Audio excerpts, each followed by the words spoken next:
Where is the thing?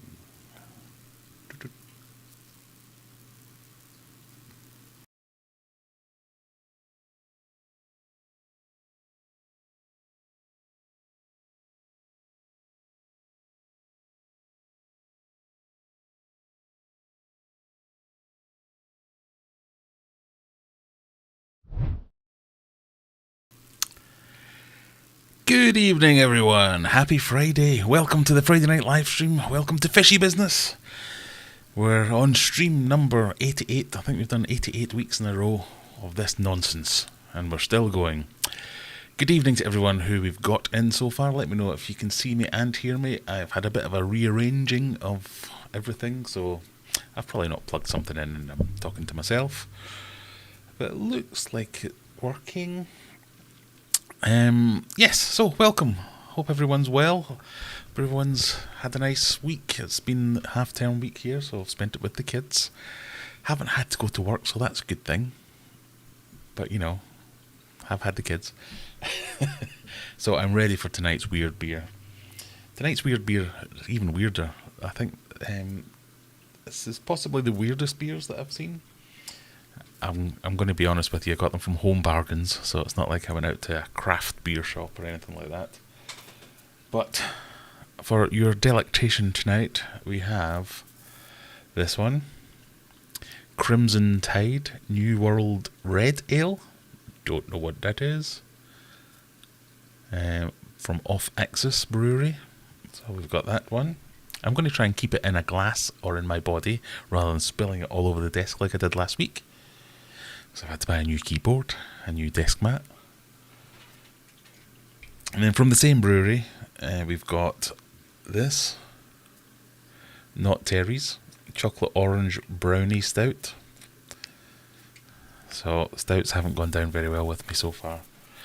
So I'm not sure about that one. A Siren. We've had Siren before. We've got Flex California Pale Ale. Again, sold on the can. And then, just because I didn't know what to get, a Tuborg, a Fishy. Kind of looked like fishy, so I thought, apt, that might go well. Which is a malt beer. Malta Beer. It's either from Malta or it's a malt beer. I don't know which. So, I'm tempted to start with the stout, because that was the most minging last time. Get it out of the way. But it also, it's a chocolate orange. I can't go wrong with a chocolate orange. Or is that just a horrible thing to lull me into a false sense of security? Anyway, hope you're all well. I'm going to assume you can actually hear me and see me, because I haven't seen anything yet. But nobody's told me you can't hear me, so that's a good one.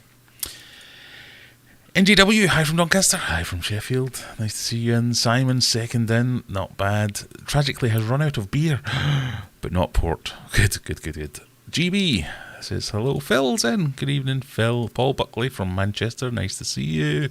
Martin, hello. Hans from Sweden, hello Hans. Sorry about the accent, I can't say Sweden anymore, I can only say Sweden. Is that even, that's a terrible accent. Silver Creek Aquatics, ahoy yourself. Silver Surfer, good evening sir, hope you're well. Mickey's in. Ross from a strangely mild Edinburgh. It has been strangely mild in Sheffield as well the last couple of days. It was like 20 odd degrees yesterday. It's a bit chillier today, or tonight at least, but yeah, it's not been bad. Hans, making a play to be a moderator. Don't forget to hit the like button on your way in. Yes, we'll do some admin. If you've not been here before, this is an Aquarium Aquatics channel. This is the live stream version, so there's very little aquariums and aquatics. I have an aquarium, there's one in the background, but it's mostly drinking beer, me being disgusted by the beer choice that I've made, and answering any questions, talking about any subjects. I do have a subject in mind for tonight, but yeah, if it's your first time here, if you like this kind of thing, click the like button, click the subscribe button, just like that. No, there. If you're not too sure, you can just give us a like, or even, there's no dislike anymore, is there? That's the price of admission. You don't have to join, pay super chats, but those options are available for you. Go and watch some videos if you're into the fishy kind of thing. If not, hang out. Let me know what you think, good or bad. I've had lots of negative comments recently, but I think that's par for the course when you're an idiot like me and you keep screwing up everything you touch. So, that brings me on to the subject du jour. Was it du jour, if it's the evening? Subject of the evening. I want to know what your biggest screw-ups have been. Let me know. Share some of your biggest aquatic catastrophes. Because I've had a few recently and they don't seem to be stopping. So, share your catastrophes and maybe, what is it, a problem shared is a problem halved? If you saw my latest release, well, if you're here every week, you already know. I'm going to go for the orange one, by the way. If you're here every week, you know already the discus tank leaked. I spent the last week trying to fix it, and not. It's currently full, so fingers crossed, touch wood, you never know. But, this is very, very brown. And very, very fizzy. Give you some of that ASMR goodness.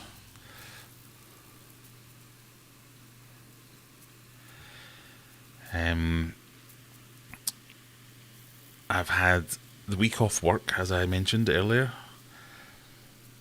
So I had to go up Mega Tank. I had this great idea that I was going to partially use pond liner to seal it in that corner. And then somebody, what's that? Zen Ginger has become a member. Thank you, Zen Ginger. That's an option as well. You can become a member. If you do become a member, you get two choices. The Hero membership gets you 10% off anything at aquariumadventures.co.uk.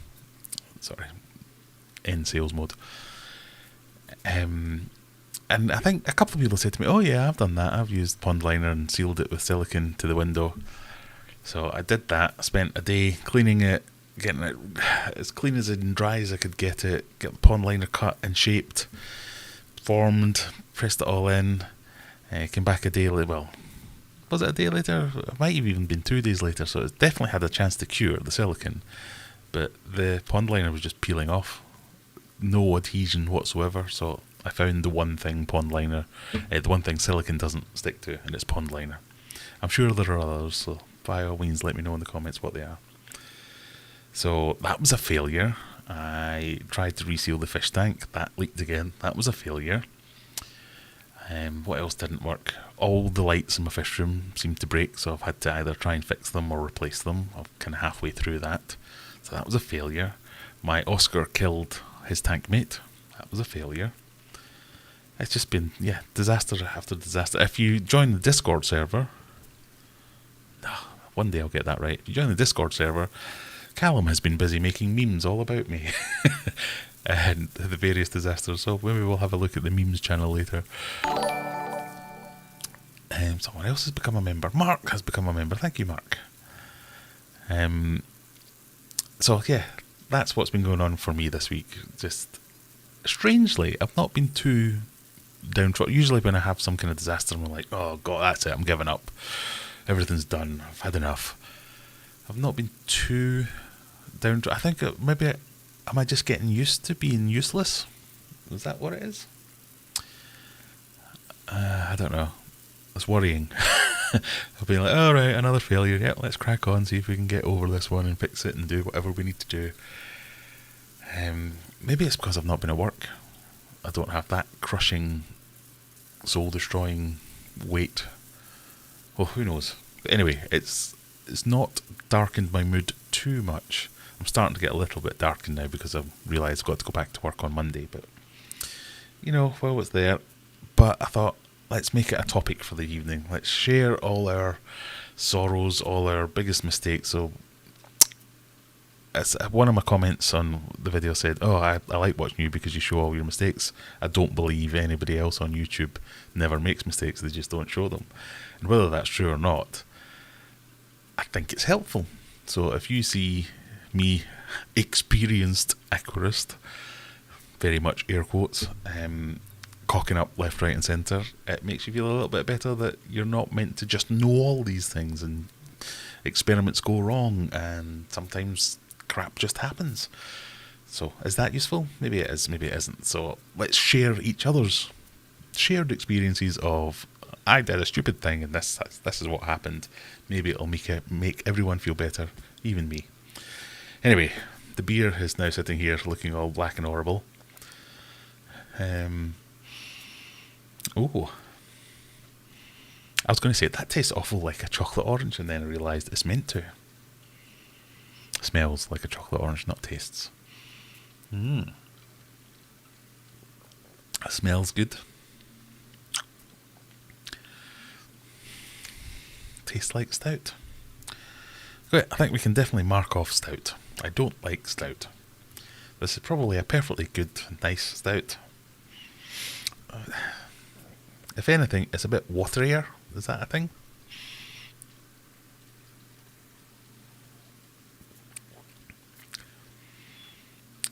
It's fine. Oh, but the aftertaste. Oh, God. Yeah. Right. Oh, Savoy 3, hello. Oh, God. Loud and clear. Thank you, Kaylee. I'm glad I haven't spent the last 11 minutes talking to myself. Mark, good evening. David, good evening. Home Bargains, how the mighty have fallen. I happened to be in Home Bargains and went, ooh, it's beer night.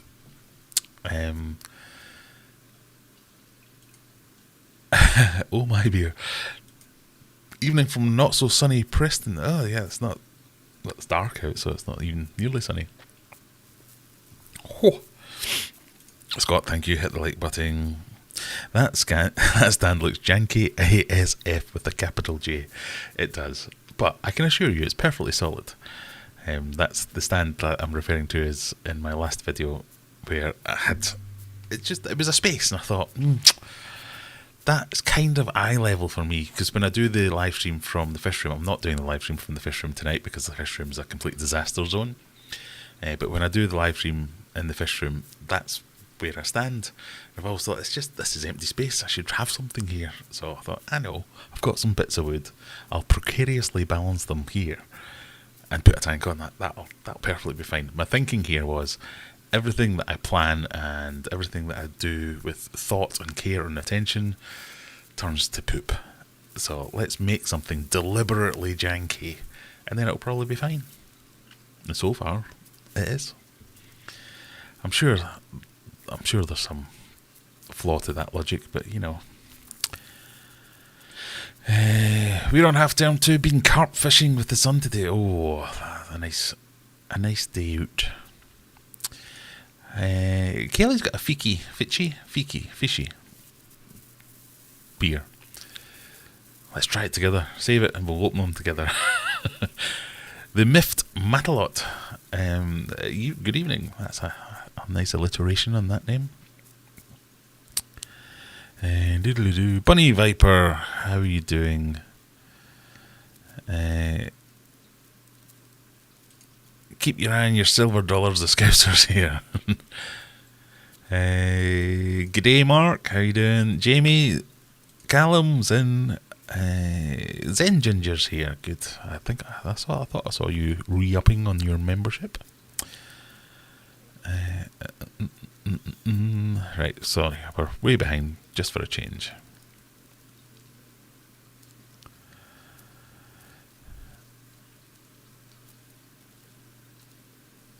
Yeah, Zen Ginger, 3 months. 3 months a member. Hey, you know what? I appreciate every week.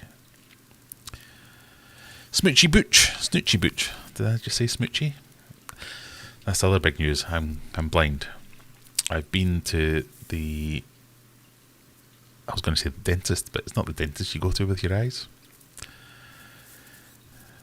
What are they called? Opticians. God. Also needing a brain replacement. I've been to the opticians today and I'm now that old that I need varifocals. So I've reached that age where I need glasses to see like screens and to read things up close, but then I can't see anything on the telly. So if the telly's got text on it, I can't read. God, I'm so old. I used to have 20/20 vision as well. And then when I take my glasses off to look at the telly, I still can't see it. So I'm like, oh God, what's going on here? The eyes have gone completely. But it turns out I need varifocals. So, not bifocals, which apparently are a different thing, but varifocals. So now I'm just old, I think that's what that means. So I can't, because that screen's a bit further away, I'm like, small writing. Going off on a tangent. I was trying to get down to the bottom, wasn't I? Sandy's in. Hello there, Sandy. Lily, when we first started fish keeping, my husband treated their display tank with meth blue and killed the biofilter. Yeah, that's not too bad. I have a meth blue story. Long story short, I resembled a Smurf for 3 or 4 days. Biggest screw up from Simon. Being electrocuted twice in the same day. Once by trying to rewire a switch for a fish light while still live, and second was by the electric eel I had at the time. Again, not too bad. You're still alive, so you didn't die, so that's good. I do not like, like often if a heater breaks or some kind of equipment in the tank and there's a current in the tank, but there's this, I'm now going to expose how little I know about how the electricity works. But you can be working in the tank fine, but maybe a bit of your arm touches a bit of metal or something, or you ground yourself properly, and that's when you get the shock. The amount of times I've done that where I've been like happily playing away in a tank and just gone, oh jeez. I do not like being electrocuted. I don't know if anybody likes being electrocuted, but I do not like being electrocuted. But yes, keep them coming. Mark has joined the adventurers. Welcome, Mark. Thank you. How did all the lights break? I don't know. I am quite good at like dunking lights into water and things like that, and you expect them to break then, but I don't know if there was a power surge or something, but one whole set of lights all broke on the same day. Or I came down, told my computerized assistant to turn the fish room lights on, and only half the lights came on. The other half didn't. Which happens now and again because she loses the routines and stuff and I have to reprocess. So I thought, it's just that. But then testing them individually, they're not coming on. One of them's got that thing, when you can just see the LEDs being on, and that's just because we're cheap-ass lights and we're going to break. But the others are dead. I managed to fix one of the ones just by opening it up and putting it back together again. It came back to life. Fine, great. But I don't know if they're just old. They were some of my older ones. So I don't know if there was maybe some kind of power surge and that was just too much for them and it killed all the older ones. But yes, unsolved mystery. I don't know why they all died.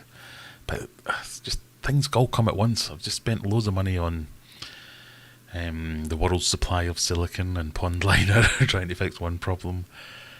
Now, bloody having to buy new lights. It's annoying.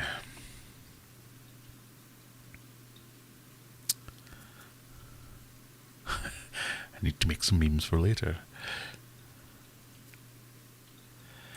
Will silica sand be problematic as substrate in freshwater? Not necessarily. It can cause algae problems and things like that if you have silica sand, but no, generally no, it's fine. The amount of things that can cause algae problems is hardly worth mentioning, but I not that I know of. Let's go with that. Hans' story of woe. Killed all my goldfish with a water clarifier, and I have also punctured the pond liner with a broom handle. Oh, horror.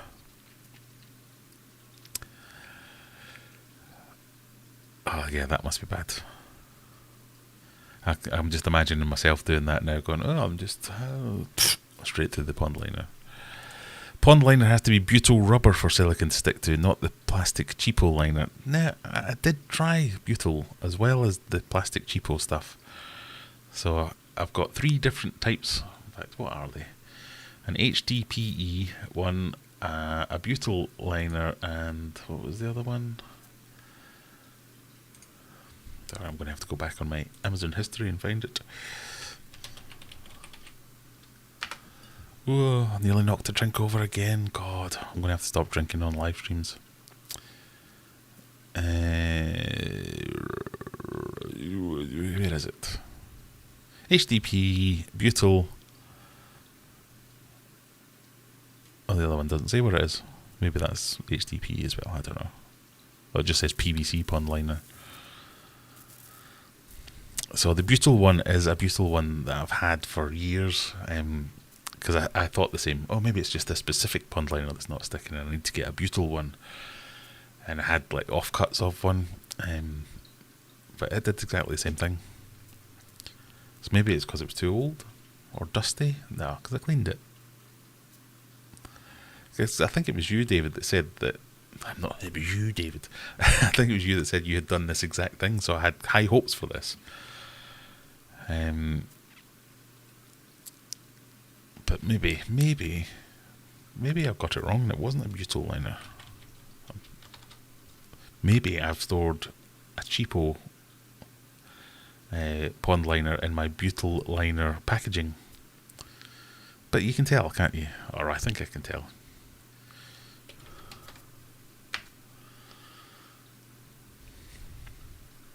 Anyway, I've bought some butyl pond repair strips. So it's these like metre long strips that are sticky on both sides. That's the next thing to try. And that does stick.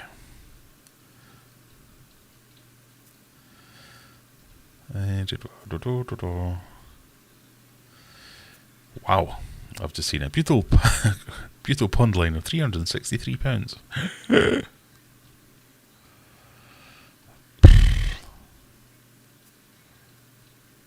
That's it. EDPM and HDPE. So maybe it wasn't butyl at all. Maybe that's where I've gone wrong. More things to try. I remember once adding some young bristlenose to my Malawi tank and watching in horror as they became a snack within seconds. Oh, yes.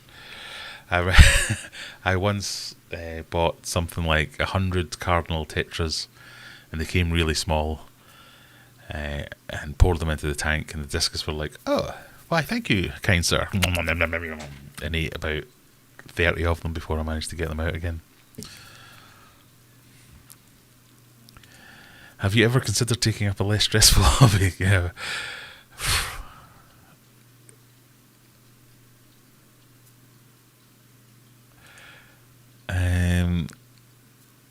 Andy says, I expect lots in the fish tube land, regularly make mistakes but never post their errors. Maybe. Courtney, hello Courtney, how are you doing? Kaylee says, started out fish keeping and went by the advice of a store attendant that said a paradise fish was okay for a community tank. Didn't know any better, killed my tetras and spent the rest of his days lonely. Yes.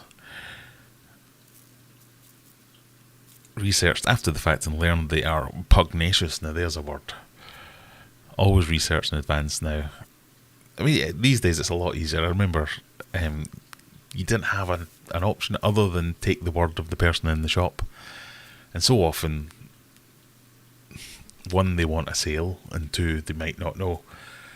Whereas now, you can just kind of go, right, what is that thing there?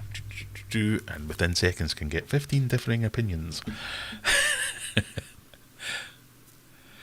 Right, I'm going to have to power through this to get to one I like.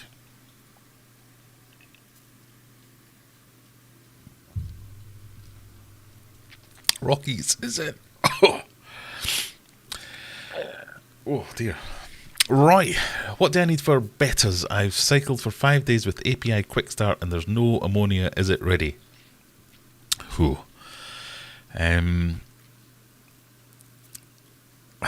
Depends. That's always the answer.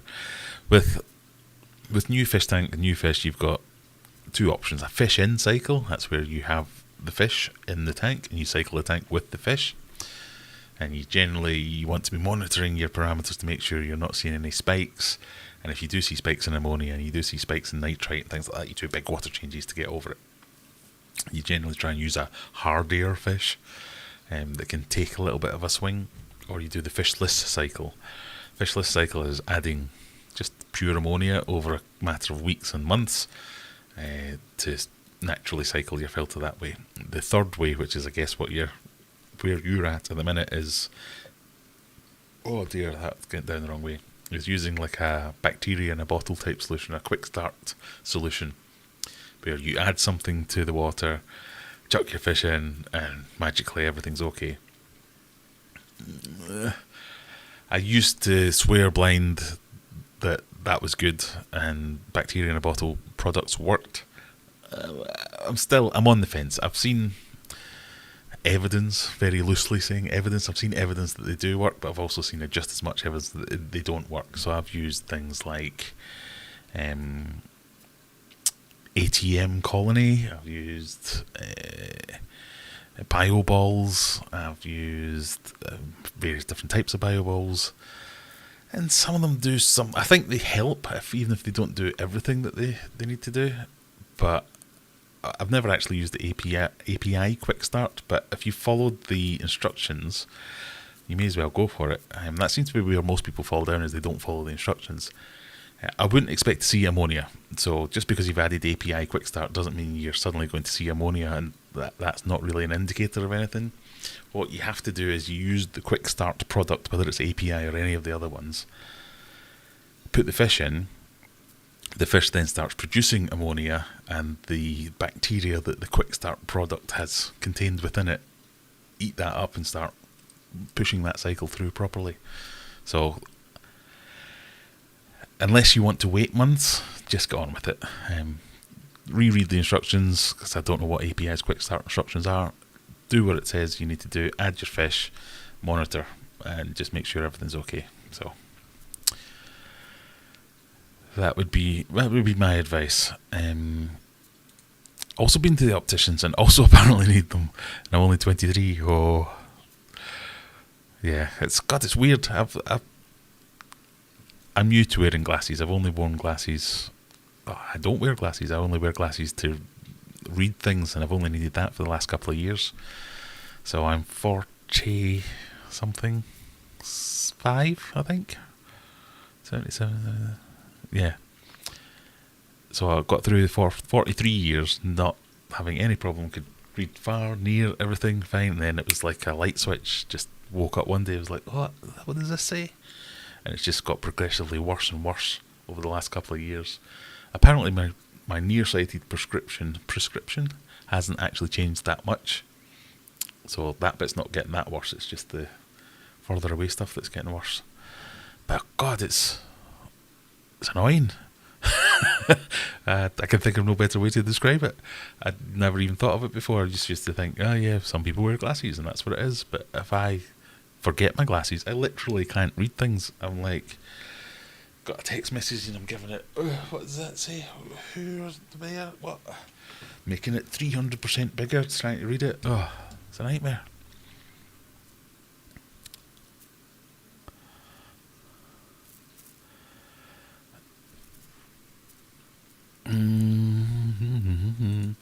Has the water parameters you get straight from the tap changed over time, or has it been relatively consistent? If that's for me, it's relatively consistent, I would say. There have been occasions where they're doing work on the pipes and things like that. The water company is doing things where you were like, I can smell chlorine all of a sudden for a few days. But other than that, yeah, it's generally been fine. Most, read least, dramatic was a heater popping and discovering the pump's earth to be the main circuit, blowing everything. Good old cheap Chinese stuff works great until it fries everything. Yes. Cheapo is most probably PVC. Yeah, I think I'm going to have to re-look into my pond liner situation and see if I've done something wrong. I might have got confused. I bought a pond liner 10 years ago, if that, to do my first ever barrel pond. So I used that, and then I bought another one maybe 5 years ago to do a barrel pond at the house we were living at then. One of them was beautiful, because I've got a packet that says butyl pond liner. But I've just kind of moved them around for the last 10 years, I guess. So maybe I've just got the wrong one in, and I bought one off Amazon recently, which was the HDPE one, which everyone was recommending because it moves so much more and flexible. It's this, it's that. Who knows? Biggest screw up is doing a quick water. I don't need to read anymore. Quick water change. That's like one of those oxymorons, isn't it? I'd say that to myself. I'll just do a quick water change, and then you're like, oh, why did I start this? Quick water change in the morning before work, spilling water into a socket and tripping the house and not shutting a canister properly and finding out when the stand swelled. Oh, yeah, those kind of long-term problems. Yeah, I had it wasn't a screw-up because it wasn't my fault, but over Christmas a few years back I had a tank leak, and it was a pinhole leak, but it was just at a point on a seam where it was small enough to spray the water out, so it was spraying the water out, and it sprayed the water out into a plug. And it was over Christmas when we were visiting my family in Scotland. But we were going like the week before, so we had a few days before Christmas, then we were coming back on Christmas Eve, I think, to have Christmas at our house. Then my wife's family was coming up on Christmas Day, so we had all the food in the freezer. But of course, water spewed into the socket, killed the power for the entire house, including the freezer, with all the Christmas food in it. And then we came back several days later. Yeah, that was a good year.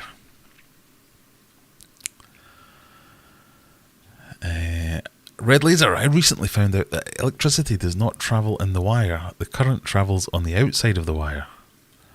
When was anyone going to tell me this? The current travels on the outside of the wire. Why would that be? Sharpie, are you here? You used to be an electrician. But you have thicker wire for...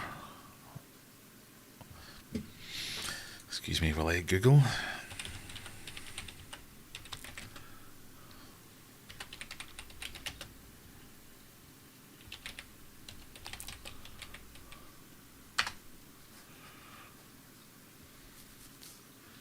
Electrical energy does not travel through the wire as sound travels through air, but instead it always travels in the space outside the wires. This is because electric energy is composed of electric and magnetic fields, which are created by the moving electrons, which exist in the space surrounding the wires. What?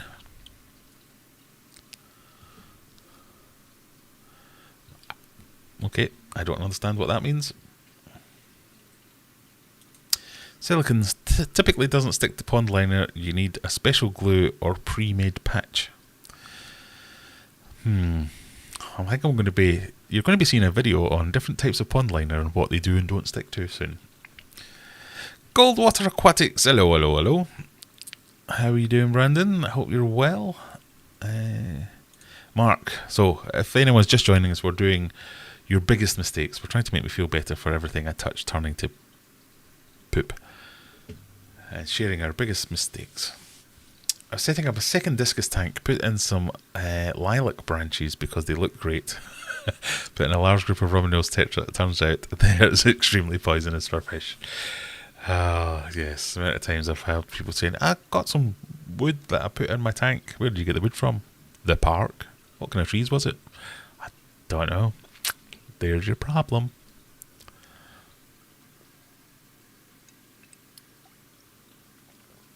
Oh.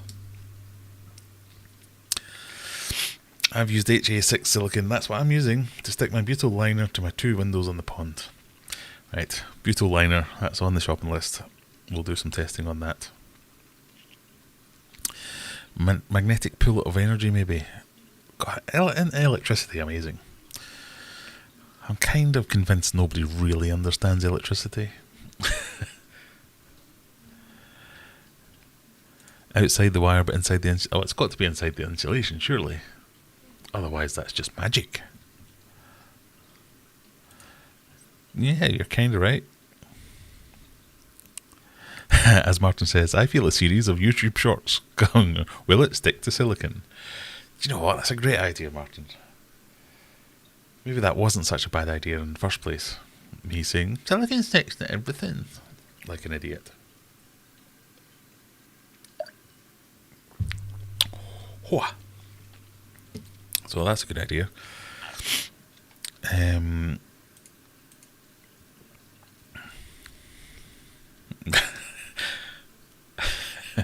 Oh dear. I'm going to have to share the meme channel now. So if you're interested, there's this. Hey, what? There's a Discord server up there. There's a Discord server. It's a happy, friendly community. If you turn up and start talking crap, you will get kicked. We've had an influx of infiltrators recently, which we've had to deal with. But for genuine, happy-go-lucky types, I try not to have too many rules. I try not to be too enforcing or overly overbearing or anything like that. It's hang out, mess around, within reason. If you start kicking off saying objectionable things, you will be booted. But other than that, why not hang out? And you can do things like this. So this is the newly created meme channel. Just, I think it's just Callum's personal channel now. I'm going to regret saying this now. Silicone sticks to anything.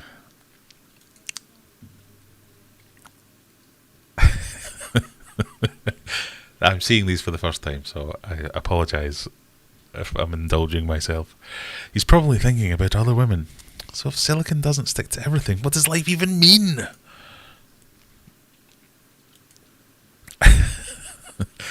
Yeah, I'm having lots of disasters at the moment. Fish keeping in Scotland. Why not? Take your fish for a walk. So, this is the Discord server. By all means, come hang out.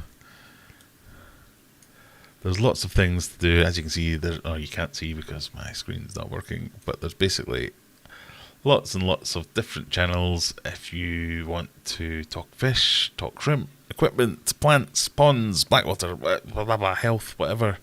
If you want to talk about beer, what beers we should be drinking. So, for instance, Scott is having a Firsty Fert, a milk stout, a King Goblin, I can't read what that is, roadside something or other. Yeah, there's just general nonsense, whatever you want. There's all kinds of stuff in here. You can even attack your generous host by butchering my name. So, that's what we've got going on in the Discord world. But obviously, if you are here and you're here from the YouTube world and you're thinking, what the hell is all this about? Generally, the Friday nights live streams are a little bit more relaxed, a little bit more ask me anything. Tonight's topic, if you've just turned up, is what is your biggest disaster? To make me feel a little bit better about constantly having disasters. But if you're interested in more fishy stuff, go and check out the YouTube channel, go and watch a video, it'd be much appreciated. We're something like 14,500 subscribers. Kind of got a little goal to hit 15,000 subscribers this year before the year's out.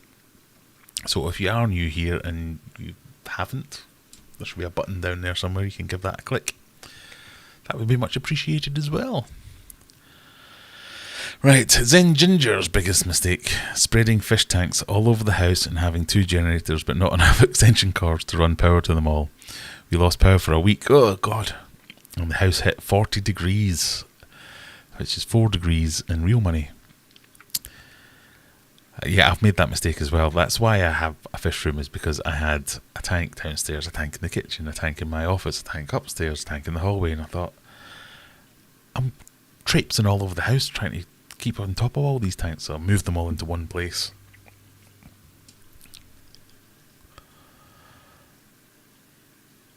Because, yeah, it's...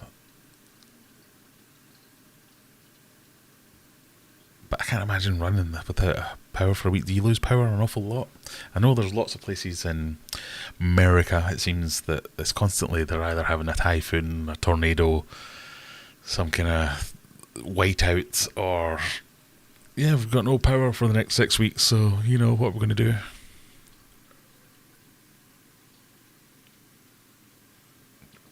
Oh, thank thank God for that.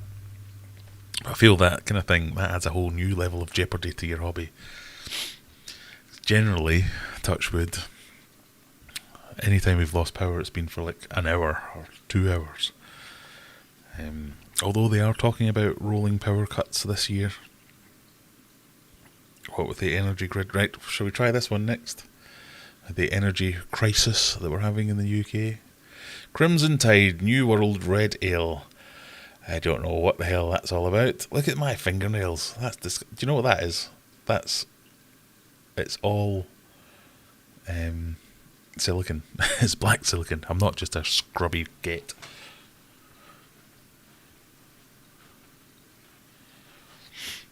So let's see how we got with this one.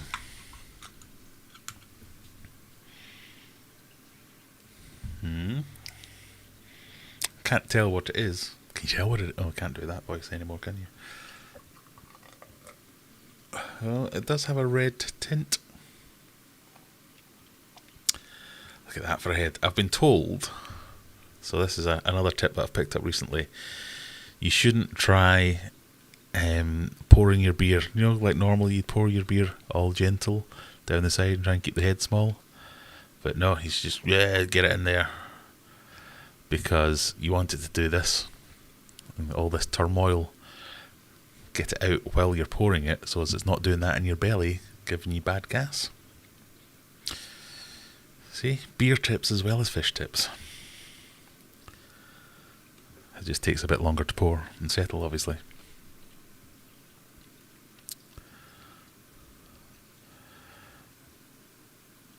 More memes coming, says Cal. Yeah, feel free to contribute your own memes. Beer is too... Oh, see, I've just covered this. Come on, Myth Matalot. Beer is too... Is it Matalot? Am I making that word up? Sipping a nice Glenrothes single malt. Yes. Well, that is nice too, but, you know, if your beer is too gassy, maybe you're pouring it wrong. Just get it in there, get the big head going. I snagged the other woman one and sent it on to folks because I thought it was so funny. Well, if my downfall or my problems can cause happiness to someone else, then I'm more than happy with that. My biggest disaster, telling the wife how much I spent on fish. Yeah, that's a common meme, isn't there? Like shops often have, well, for an extra £5, we're happy to produce a receipt that backs up what you told your wife or your husband the fish costs. I don't know what that smell is, but it's pleasant.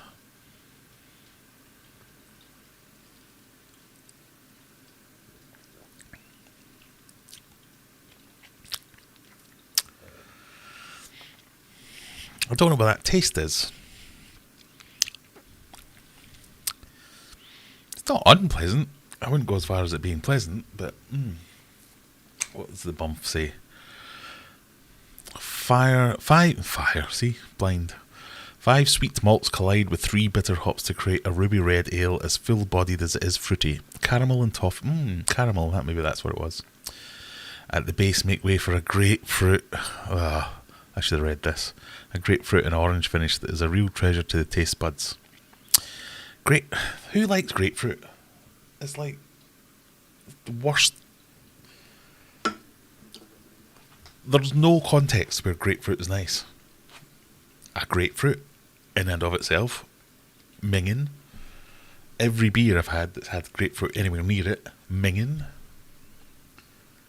I can't think of anything that's like, I sat down, it's got a lovely grapefruit. I'll have that, please. If you see it on the menu somewhere, grapefruit, I'll have that. No, it's never happened. If you have it for breakfast, you have to have it with a ton of sugar so it's not minging. Stop putting grapefruit in things. World. People who make things. Is it just because grapefruits grow everywhere and you have to put them somewhere? I know, let's put them in beer. Nobody will care because it's got alcohol in it. It's ruined that for me now. Smelled quite nice. The caramelly. I mean, it's not as bad as some of the grapefruit ones. But the thing I don't like in it is going to be the grapefruit in it. Horrible stuff. The milk stout is fairly nice, but I like stout. I don't like stout, it turns out. So do you think I'd like a milk stout? Or is that just pushing it?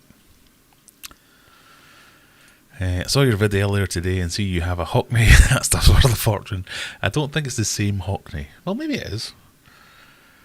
I remember when I got that tank, it was off this really, really old couple. And they were like, oh, we've had it for 10 years empty. It's just been lying there. I think I resealed it when I got it then. But that must be 5 or 6 years ago. And when I researched it, I couldn't. The last one I saw was like 1993, something like that. And they were a big. They were meant to be like a fancy Dan marine tank. And one of the advertising slogans was like, you can get it in any colour you want as long as it's black ash. That's the only way they'll do the stands. And the stand is stupid. The stand's that's the least well thought out stand I've ever seen. Basically, 80% of the space under the stand, it comes with a cupboard, but you just can't use any of the space because there's a big thing in the middle of it. But anyway, they're quite designery, I think it was, and I think they were playing off the Hockney name, so I don't know if it was the same Hockney as the artist, or they were just playing off that name, but they were certainly marketing themselves towards more of a designery type thing.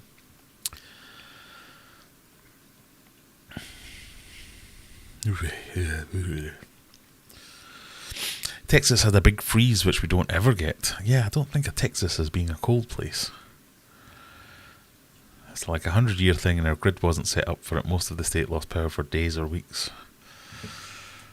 A big disaster last night and this morning. Used medication, lost 4 of my large Denison barbs. Absolutely gutted. Please, P.S. Don't ever use Vetarc. Currently emailing them to explain. I don't think I've ever heard of that, but thank you for the advice.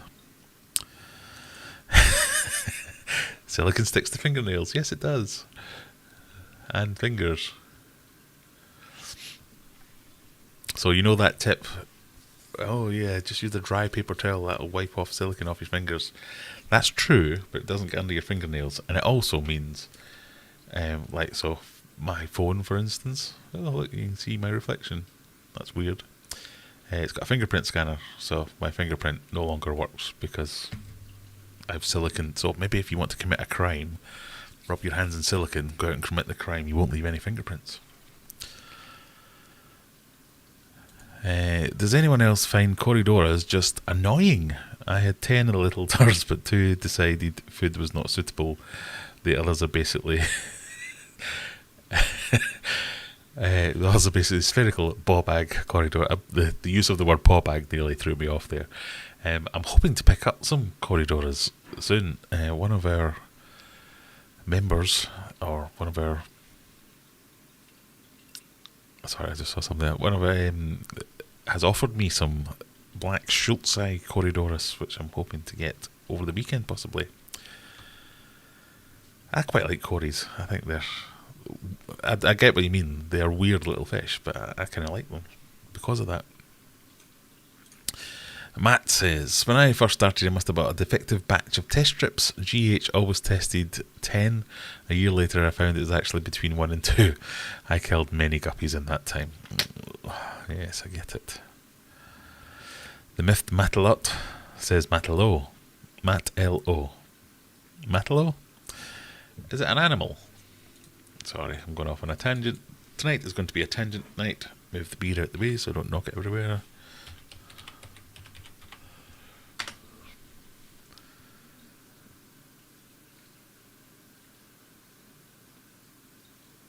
Oh, it's a sailor. What am I thinking of?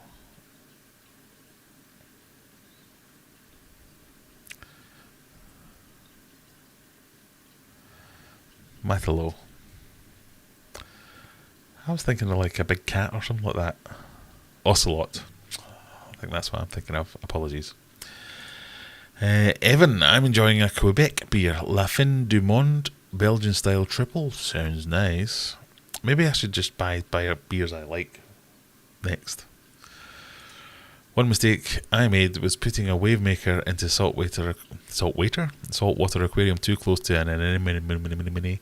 I shredding it for fish food. Yes, I've seen that too many times. You can 3D print now, like guards for your wave makers, so you don't do that kind of thing. Freshwater ichthyology. Hello yourself. So, what is the best tank? The world needs to know. If you were on the Discord, you would know what that means. I sense a grapefruit meme coming. No, I think that would even ruin memes if you made a grapefruit meme. Nothing good ever came from a grapefruit.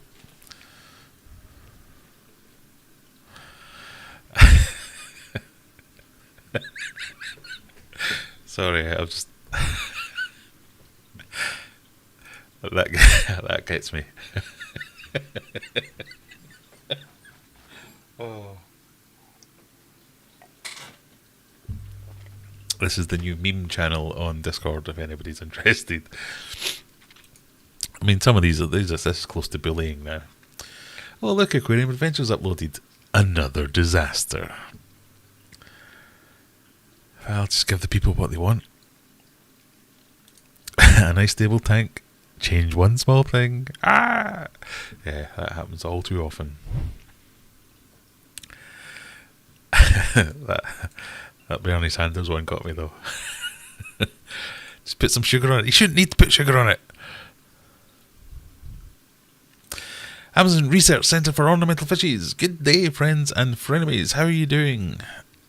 I want to say Dr. Anthony. I can't remember, sorry.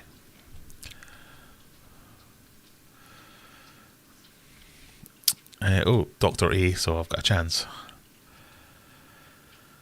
What's wrong with Vertrac? I'm assuming you mean Aquacid from Vetrac. I can't say that word. I don't know. Orange Venezuelan corridors are the best. Oh, you start a fight, that kind of thing. That's like saying Xbox is better than PlayStation, or vice versa. I don't understand corridors. I think that's the beauty of them, though. Like, yeah, they're just... I don't get them either. I've got, at the moment, I've got a bunch of stair-by corridors. And obviously I had to move them again, so I moved them down into the tank that they're in at the minute. And I saw one of them just going up to one of the Alestes Tetras. So, stair-bys, as do most corridors, spend most of their time on the bottom. This one was like, and I know this is anthropomorphizing fish, which you shouldn't do, but it was basically going, what's your game? Up in its face, like mid-water, chasing it around, going, hey, what'd you say? Go on then, have a go. Like proper button heads with this thing. I watched it for a good 5 minutes, and it was just like, yeah, in the middle of the tank, giving it, who wants some? Go on then, who wants it? I thought, what is wrong with you, you little mad bastard? Yeah, so I don't understand corridors. I chose them for my undergraduate thesis. They are beyond me. Identifying the lineages, I can only do like a few. Well, I guess I'm more not understanding them as I don't get them as a fish. I don't know how they work as a fish. But yeah, I've never really spent any time looking at it as scientifically as someone like you might do. Evan's just got 6 young panda cories. Yeah, panda cories are very cute, aren't they? Irritating how cute they are.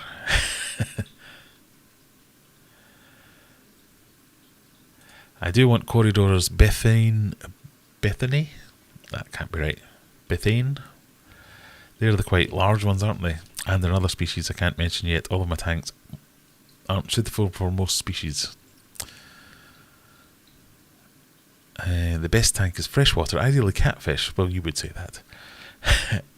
Related, but maybe true knife fishies or other electric fishies. Not been on Discord much recently. Oh, you were on it earlier. Dr. Awesome, let's go with that, yeah. House of Sass has just turned up. Well, you haven't missed anything. You just missed everyone taking the piss out of me. We're having a meme evening, it seems. But I want to know, what are your biggest disasters? So, as I have been posting lots of disasters recently, or just mistakes or unluckiness, share with the group what your biggest mistakes, your biggest, stupidest, daftest thing that you've ever done that you're not proud of. Make everyone feel a little bit better about things that they do that don't go well. Like me not knowing that the pond liner doesn't stick to silicone, unless it's a specific type of pond liner.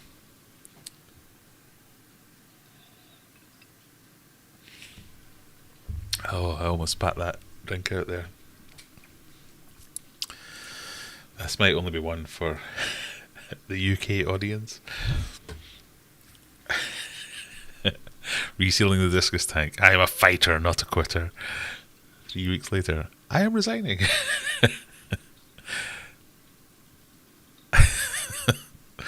Oh, what's this? Did you know replacing your potato chips with a grapefruit as a snack, you can lose up to 90% of what little joy you still have left in your life? Oh, it's more than that. It's got to be 99, surely. That's cheered me up. If nothing else, it's cheered me up. It's got a tang. It's not a nice tang.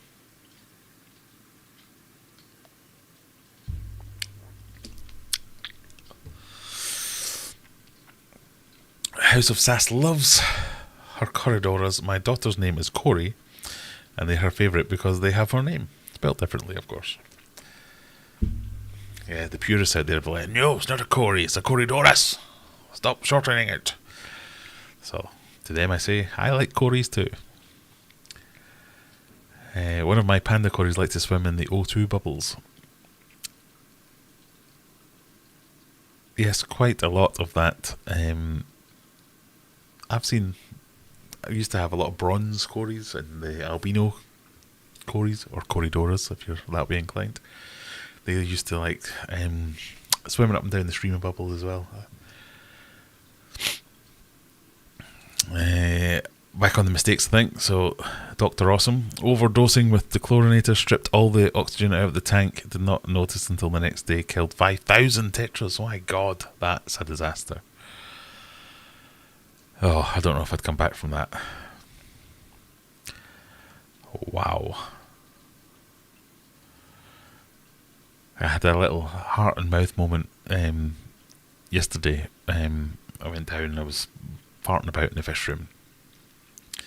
And every time I go into the fish room, I always, recently anyway, I'm like disaster everywhere. I always have a quick scout about, everything alright all the time. Yeah, fish, that's all fine. And I looked at Humphrey's tank. Humphrey, if you don't know, is my flower horn. He's like kind of the channel mascot, if you like. And he was just laid on his side at the filter, and I was like, oh no! Like out loud and everything going, no! Why? What's wrong now? Why has this happened? I was stomping about, and I've gone, oh, I don't know what, whoa, no. Right, okay, let's deal with this. I went round and he was like, literally just kind of went, oh, do you have food? Even my fish are trolling me now. I have Corridoras Sodalis.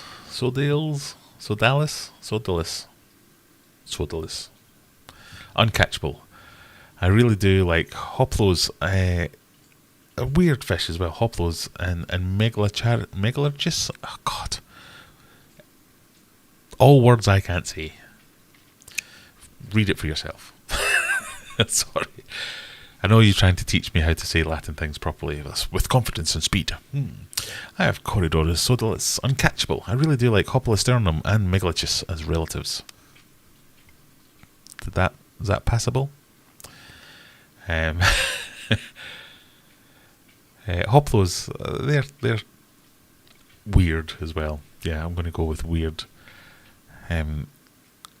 Uncatchable. Talk about uncatchable fish. I moved my Oscar fish. That was part of earlier.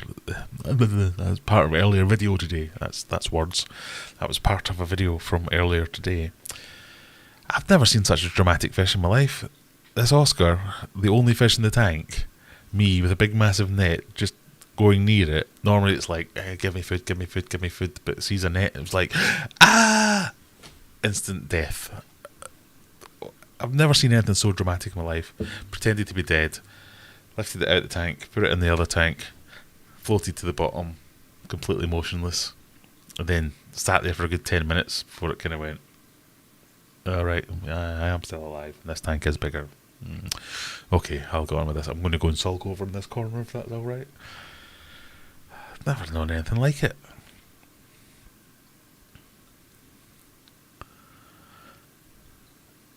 House of Sass. If I don't know if it was anything I did, but I had a brand new 46-gallon bow front that was only 2 weeks old that decided to come apart and leak all over the front. Ugh. Yeah, I don't think that counts as your mistake. That's bad luck, possibly. In the trade, people have done all sorts. I've seen someone wipe out tanks worth of stock on a system by treating direct into the tank. Sometimes it's fine, not always. Ouch to the latest meme.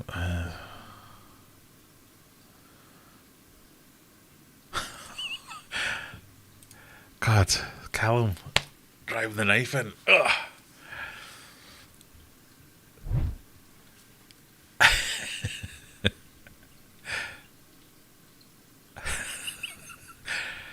You tank, discus tank, make a tank.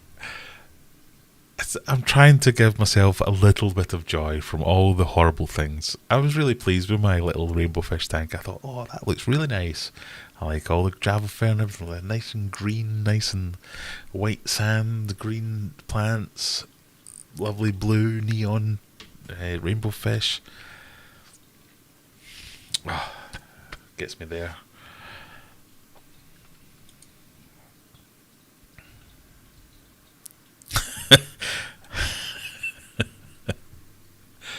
Yeah, that one.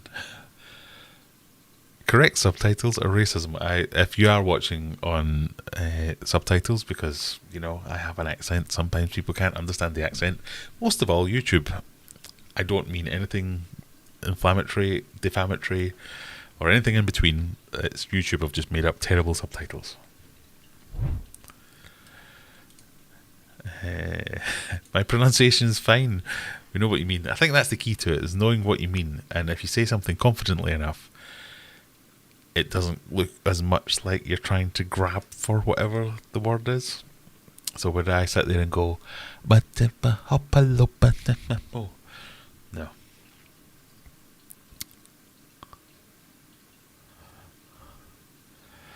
I also accidentally dropped 3 X-ray tetras on the floor as I was adding them to the tank. But no worries, they're all doing well. Yeah, that's fine, that's normal. Rebecca, please give Graham a list of all fish that are hard to pronounce, so we may enjoy hearing them read them. That's just mean. I invite all you people into my house, and you do nothing but take the piss and wind me. Oh, right, here's one. So I'm going to read it a few times on my own, in my own good time, and see if I can come up with a pronunciation.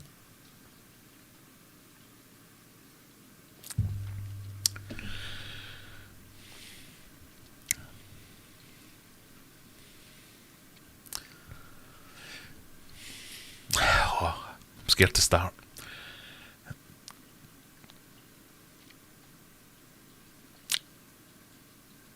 Pterygoplichthys.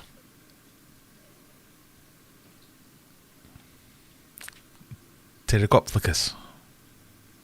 It's one of those two, I'm sure. Lee, I hope you're doing well. Just a quick question. Do you know why Corydoras are skittish? They're just mental. Fish in general can be skittish for any number of reasons.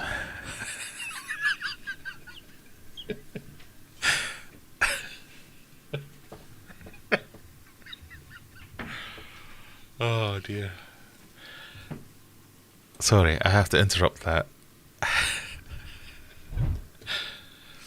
And this is what I mean about YouTube's subtitles. Say no more. Sorry, where were we? Why corridors? So I don't know why corridors are skittish. The scories are a bit mental at the best of times. Oh God, it's descending into madness. So, what am I talking about now? Fish can be skittish for any number of reasons. That can be things like not feeling safe in the tank, Not so. If I relate this to discus, as I like to do, discus are often said to be skittish because they are just skittish. So a fish can just be like that, where they're a bit unsettled, a bit unaware of what's going on. They don't like to see movement outside, and they can be calmed down by things like having a dither fish. And a dither fish is like a small fish that doesn't give a crap. It's out there giving it, whatever. So with discus, you might add some dither fish, which might be some tetras or something.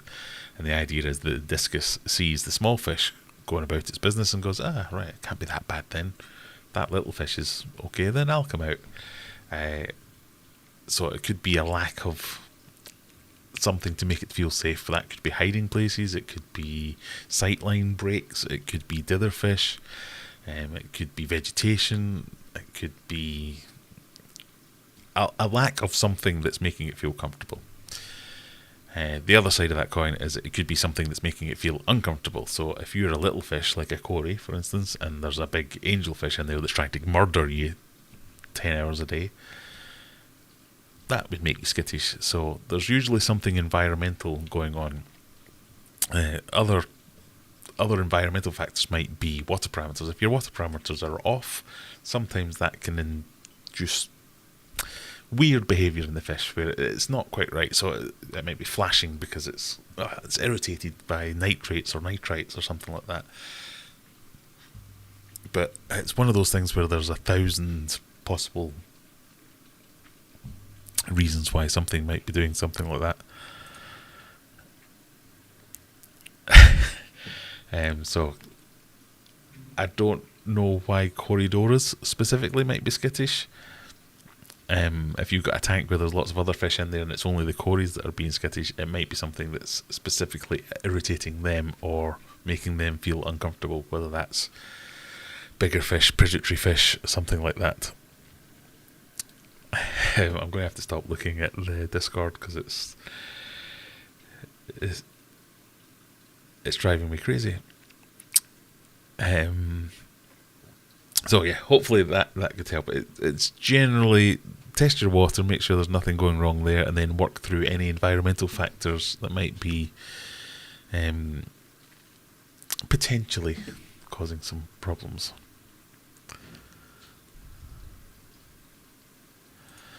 There you go. There's a proper ichthyologist that's going to give you some potential answers as well. If they're new to the setup, that could be something. In general, Corydoras are much more active to new setups or changes in air pressure. I did not know that. And also depends on genera, no doubt. Is that an invite to a big party at yours? Well, one day, you never know. Phil, you can come round. I've rebuffed you several times now, Phil. You're due a visit. Not how I'd say it, but not bad. The fact you ditched the pee at the start is great. I'll take that. I left the feeding flap open on a killifish tank, and I wondered why the rug was wiggling when I came back in. I've lost my fair share of jumpers myself. The only time there's any changes to the tank, and that for me to clean out, I've also bought a small piece of wood to go in the tank. My drug dealer says not to eat grapefruit with the certain drugs I have to take. I was too scared to ask why. Or doctor, yes.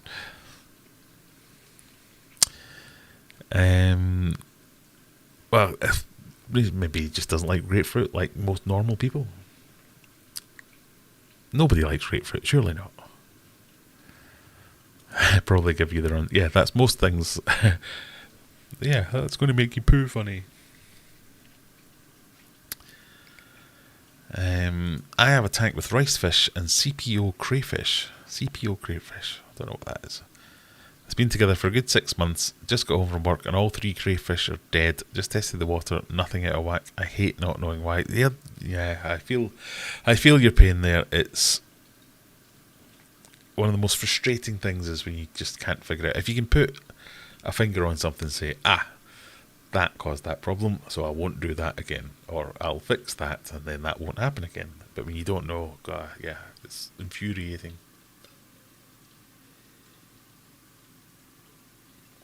Oh, grapefruit. Oh dear, that came around the wrong way.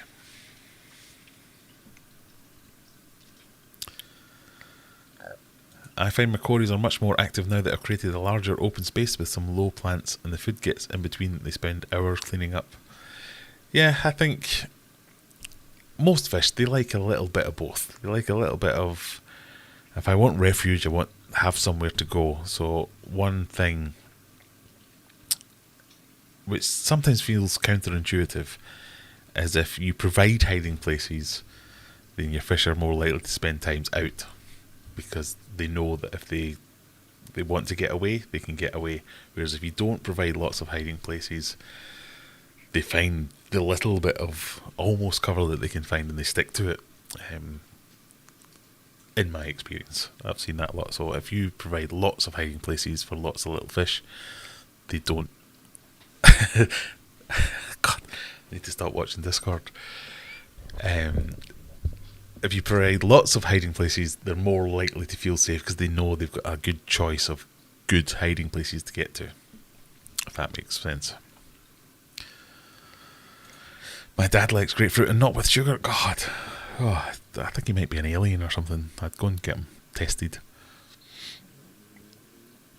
Here's one for you, Aquarium Adventures. Any tips for a fish auction? I'm going to one on Sunday and have my eye on a pair of Episto trifasciatus. So take cash. That would take lots of cash.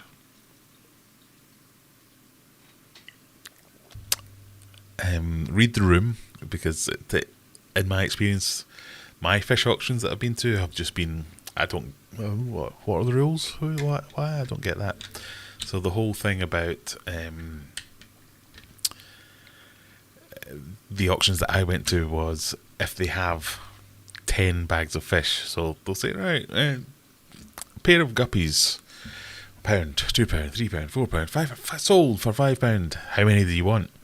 You'd be like, I don't know, how many have you got? Oh, I've got 20 bags. Well, I only want one, so you'd buy one bag at £5. The next person who bid, how many do you want? Oh, I'll have 3. Right, you bid £4, so you can get 3 at £4.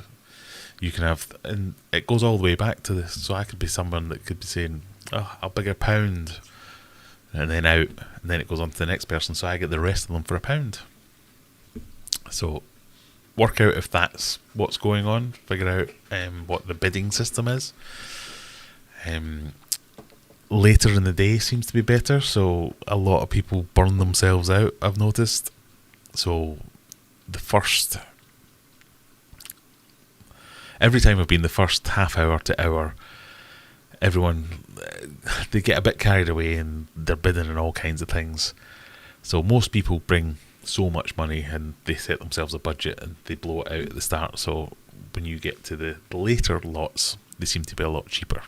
So the same fish that come up later in the day are cheaper than they were earlier in the day, because not so many people want them.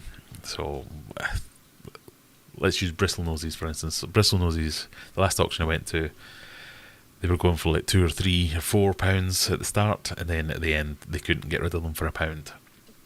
So there's that. Take snacks. It goes on forever. Well, it depends again how big the auction is, but everyone I've been to has gone on way longer than it needs to, because they're not run by anybody that knows how to run. They couldn't run a menage. But that's my main thing, is bring a box to put your winnings in. Figure out what's going on. Sometimes there'll be published rules of how the auction works. Sometimes they'll explain it to you. Sometimes you just have to figure it out. So it depends how good the auction is, or the club running the auction. And then just don't get carried away. I think that'd be my main thing. I noticed that my club's having another auction in November. I think November the 18th. Is that a day? Well, obviously it's a day. Yeah, Friday night auction. So I might go to the Friday night auction and then come and do the live stream afterwards. Also, don't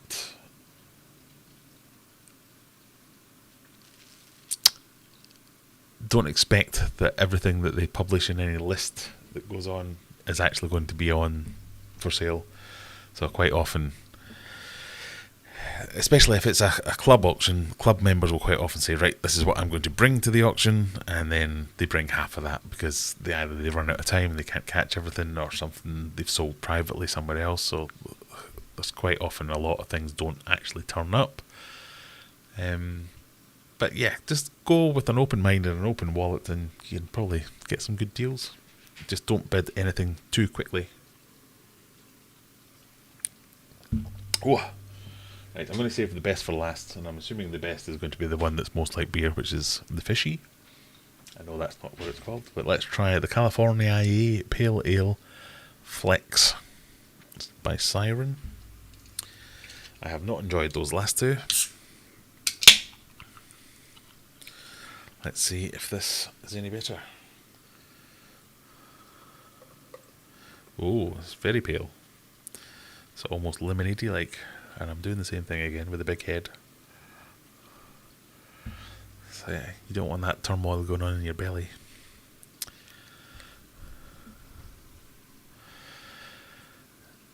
I had about a dozen albino cories, of which 8 had some sort of suicide pact for no reason. They all died together. Nothing else affected odd fish. Indeed. Did you ever finish Monster Tank? Well, I finished it several times, Lebo. I'll be finishing it again in the next couple of days, hopefully. No, I've finished it. It just doesn't hold water yet. We'll get there. Eating grapefruit or drinking grapefruit juice can affect some medicines. In most cases, it increases the level of the medicine in your blood. Ooh.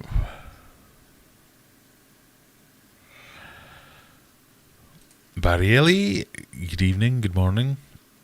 How's your daughter's fish, Snowflake? Snowflake's doing well, and as well as Professor Bubblehead.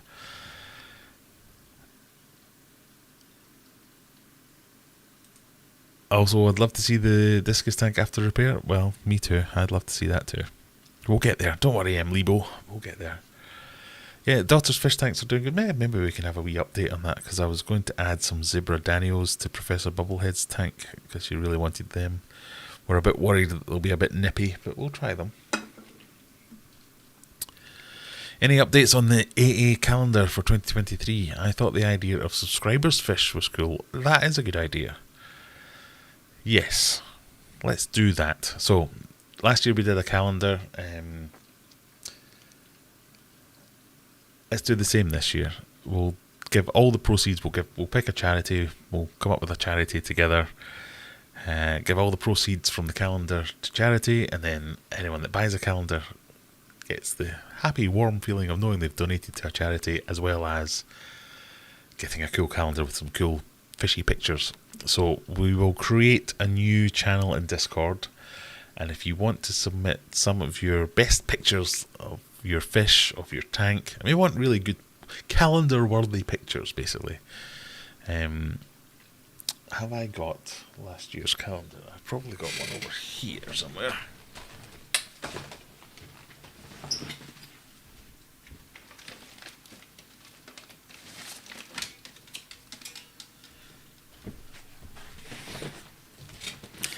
So, oh God,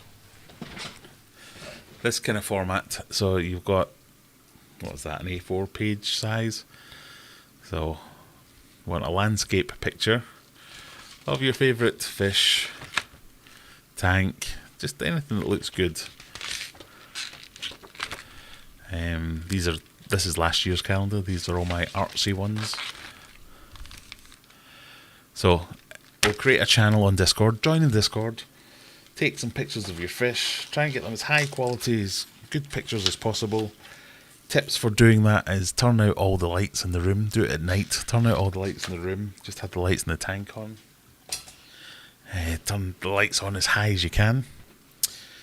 Even with your phone, you'll get some really cracking pictures. Take pictures of your fish that you like or your tank that you like.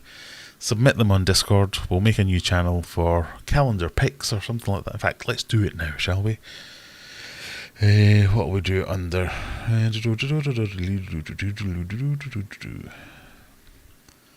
Sub-participation. There you go. There will... spill my drink.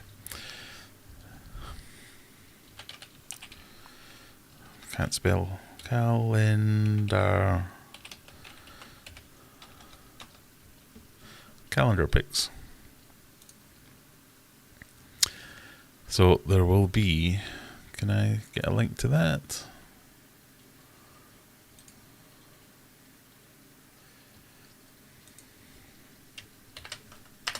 There you go, there's a link to it. Calendar pics in Discord. Join the server, submit your best pictures, and we'll curate and pick the best 12 to 14 or whatever it is, and we'll make a calendar thanks to Phil and his printing business.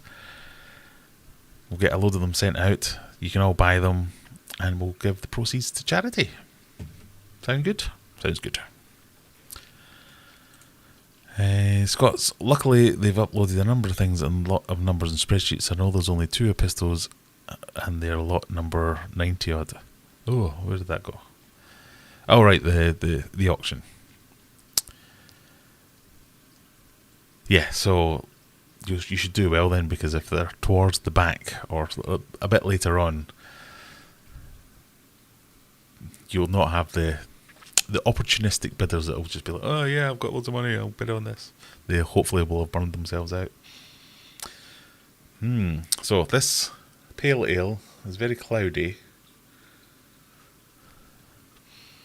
a bit hoppy.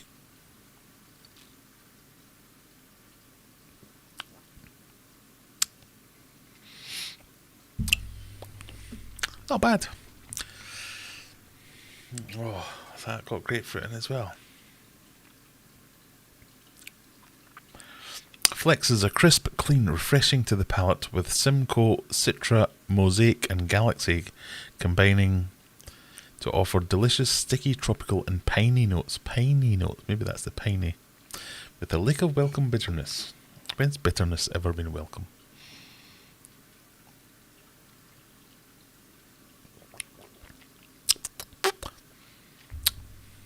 It's the best one so far. Big shrimping, pick your maximum amount you pay for the fish and stick to that amount. Yeah, that's like any kind of auction. Everyone always says that. It's very hard to do in reality, but yes. Do people in the UK watch The Crown? Probably. This person does not. What happened to Monster Tank? Well, nothing happened to it. It's just not watertight yet. I've had several attempts to fix it. I've been bamboozled and baffled by the stickiness of silicone and what will and won't work. So I've got one tiny little leak that I'm trying to patch up, and then it'll be good to go. Hopefully we'll get it sorted in the next week or so. Nope, that's got a horrible aftertaste as well. That might conceivably still be the grapefruit from the previous drink. I don't know. Rigsy69. Hello, how are you? Fish are so addictive. Each time I pop into our local family run pet shop, my eyes light up and I hear a voice inside my head saying, my precious ones. I use the AA calendar all the time. It's a great addition to my home office. Yeah, I mean, their calendars are good. Why not have some nice pictures of fish? And even better, it could be your fish. So, like I say, get over to Discord, submit your pictures, and we'll see what we can put together.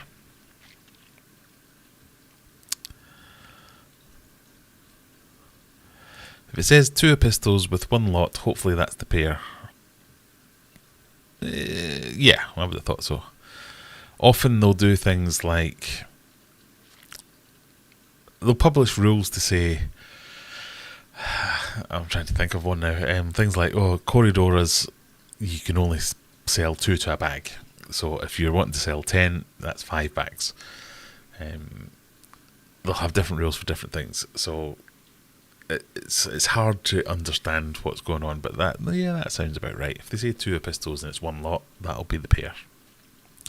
And you often do get a chance to ask questions, so even if you don't get a chance, just ask the questions. So quite often they'll I don't want to talk down or talk bad of this fish club in case I do want to go to the next auction, but quite often they'll be like, there's this, and you're like, what is it? Fish. What kind of fish? Orange ones. Because it might be like the cichlid guy and he's trying to sell some live bearers and he doesn't know what they are, or whatever it is, whatever the case is. You generally get a chance to say, hang on, can I have a look at that? So you can go up and have a look and go, right, so that's on death's door, I don't want that one, or whatever. Graham. That's not how you spell Graham, but we'll blast past that. What was your tank and sump maintenance routine for your discus tank? How many gallons or litres if you must? Ilya. What? How many gallons or litres if you must? Isla, your discus tank. Is your discus tank? So my tank and sump maintenance routine, they're slightly different. So the tank maintenance routine would be, generally I'd go for two water changes a week, as big as I could afford. I would generally pick something like, aim for 50%, but there's no science behind that. If 40% was more convenient because it meant I didn't have to turn off the sump pump or whatever, then I'd go for that. So, but generally in the old house when I had it running, I was going for 50% twice a week. Maintenance, very limited. Literally be one of those changes I'd be trying to find detritus and poop and things like that. I'd be wafting the water change hose to kick up the detritus. I'd spend a lot of time angling power heads or angling return pumps and outlets towards dead spots, so as I would just not have any detritus, and it would catch all the detritus and throw it into the sump, so as I could do it all in the sump. But yet sometimes there'd be like a rock would be gathering some crap and I'd suck it out. But that would happen at every water change. Sump maintenance would be religious. So I've now shot myself in the foot by saying religious, because it wasn't religious. It'd be like every 2 weeks to every month replacing filter floss or jet washing the top sponges.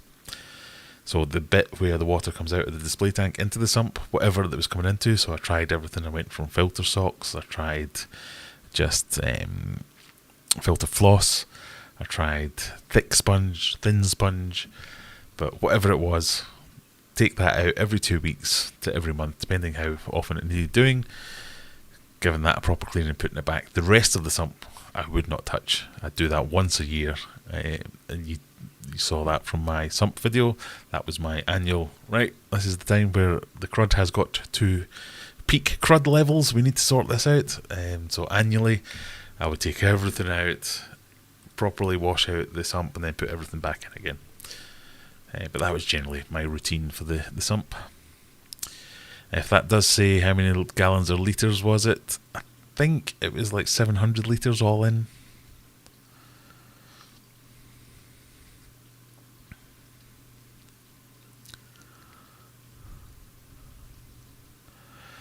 What is your favourite discus? Got some pics.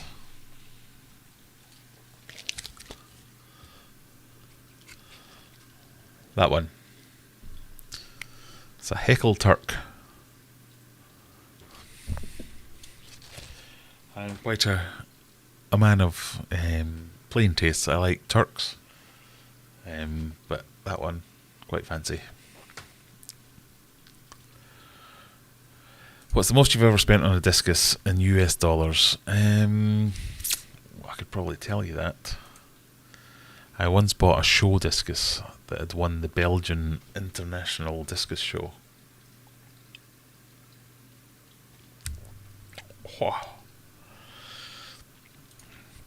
Let me see if I can find it.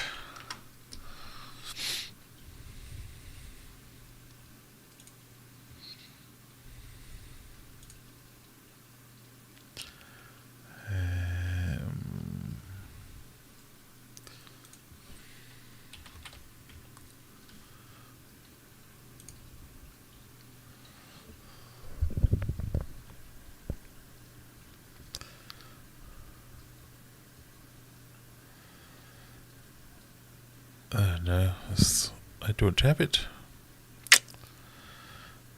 I thought I had a message. So I bought it from Chen's. I think it was like, I want to say I got a pay rise, quite a significant pay rise. So I left, or I resigned from my job a good few years ago, and they convinced me to stay with a massive pay rise.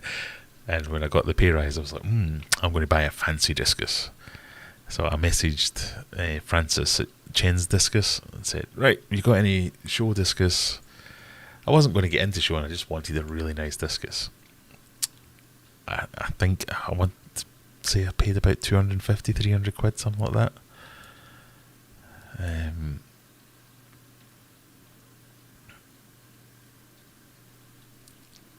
That's a shame. Why can't I find that? I wonder if I can find a picture of it. At least I can show you the picture.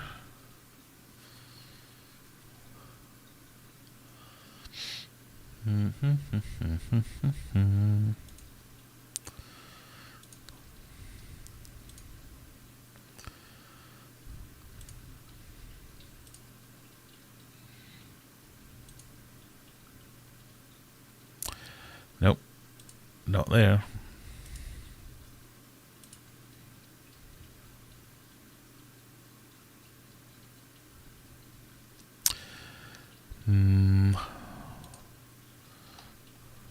Yeah, maybe not.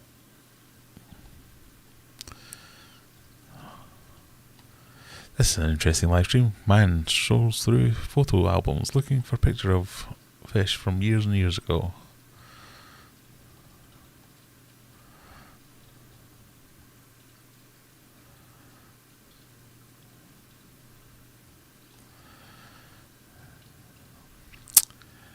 It was red.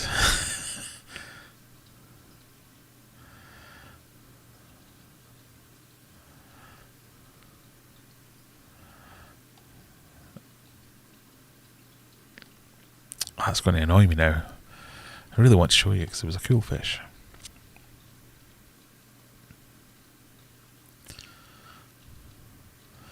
But I can't find it. Well, when I find it, I'll put it on Discord. So join the Discord.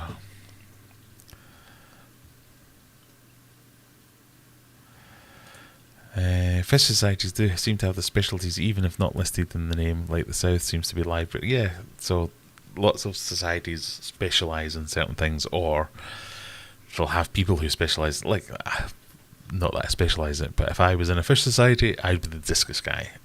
I don't know anything about African cichlids, for instance. So I'd be like, oh, there's like a stripy one. What is it? So I'm not having a go at them all the time.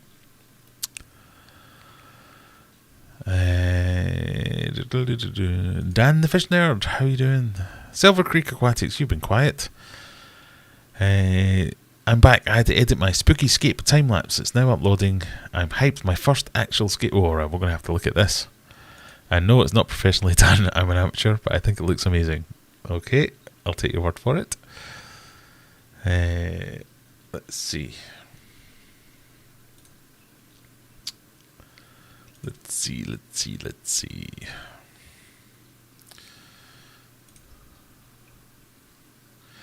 I've called this a series of unfortunate events again, haven't I? I suppose that's... yeah, it makes sense. Silver Creek Aquatics.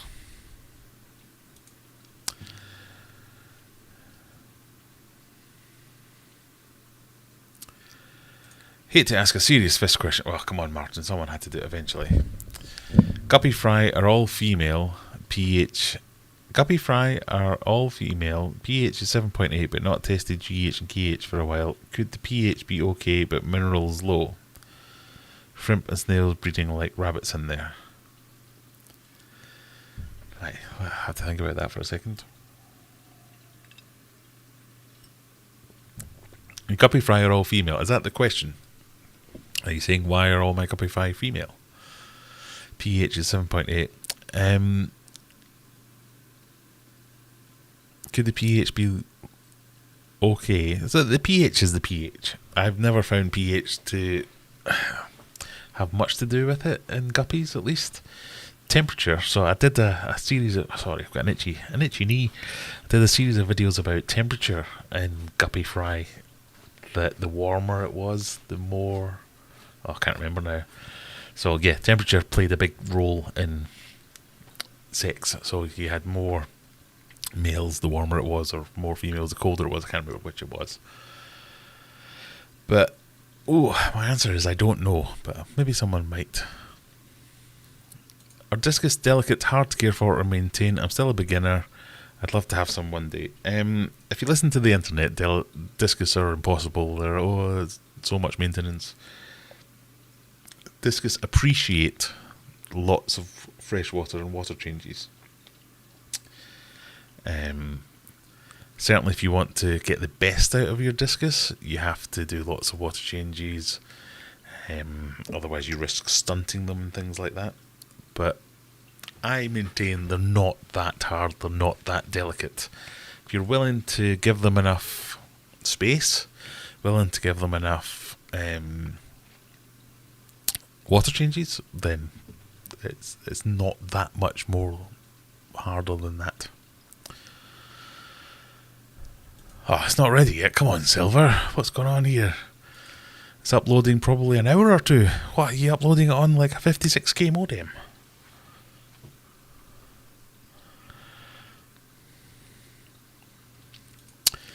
I think discus are just different, but to me, like Loricardi, take their own work. Yeah, I get what you're saying there. It's hard to... I really like discus fish.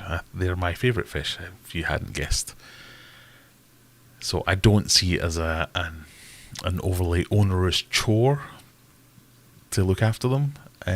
But they don't do anything that needs more than... Yes, they like big water changes. So if you're going to do 20% water change once a week or once every 2 weeks, could you up that to 50% and do it every week? That's probably fine. The worst part about discus is dealing with discus keepers, because you'll find people on the internet going, no, unless you're doing 90% every day, then that's not a proper discus tank. And that's just bollocks. It doesn't need to be that hard.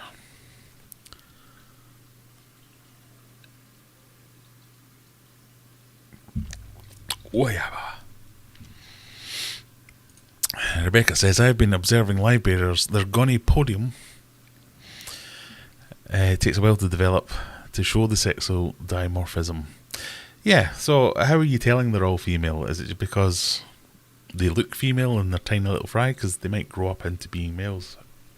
Yeah, because I'm never good at that anyway. I'm never good at telling males and females until it's blatantly obvious.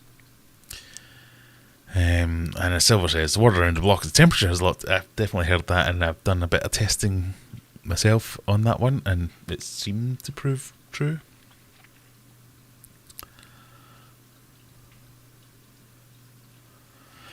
From my understanding, guppies are XY, sex determined like human, but doesn't mean one sex doesn't have a mortality before you notice the other. On dial up here, sorry. Did you know how fast my internet is? I'm closing in on gigabit speeds here. I'm so happy with myself about that. Sex determination and sex-related mortality is different. Like, roughly more men are born than women, but the mortality is higher for males for a variety of reasons. Okay.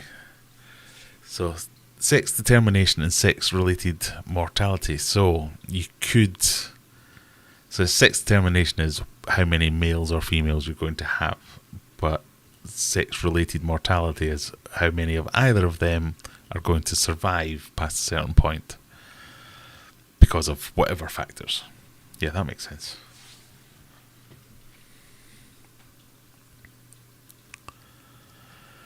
Quite happy to get more females for a while, but even the first generation have had young now and very few new males.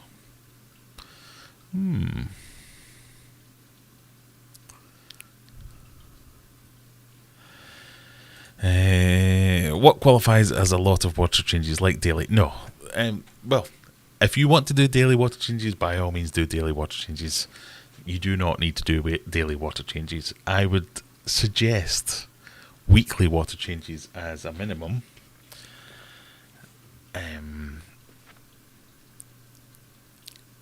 But it's all about water quality, and it's all about your expectations. If you're wanting to grow big 10-inch dinner plates, yeah, you're going to have to do daily water changes, because there's no other way around it. If you're wanting to buy young discus, and a lot of people want to buy young discus because they're cheaper, then yes, you're going to have to do bigger water changes and more frequent water changes to get them out to proper discus. If you buy adult discus that are already 6 inches plus, the hard work's been done for you by that point, so you don't really need to do anything super special at that point. You can just, 20% every now and again. It's probably fine. The internet is now screaming at me, going, "No, you idiot!" But buying older discus fish, it's going to cost you a lot more money, but it's going to save you time, effort, because it's when they're juveniles that's the really crucial stage of development. You can stunt them, but by that point, you should be fine. If you're going to do something, which most people do, is buy a discus fish that's kind of 3 inches, 4 inches. If you did 50% a week, you would have a nice tank, I think.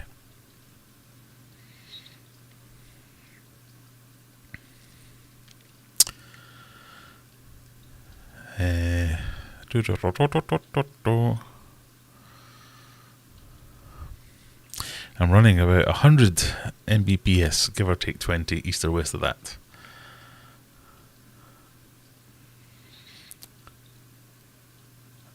Ugh, 100, that's not bad. Why is it taking so long then? Or is that your download? No, never mind your upload.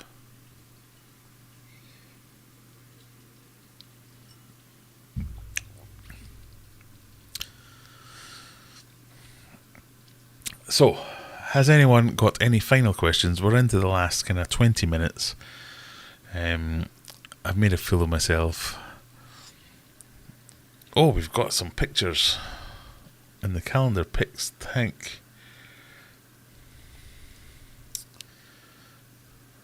Oh, yes, we've got some nice pictures. Right, let's share some of the nice ones.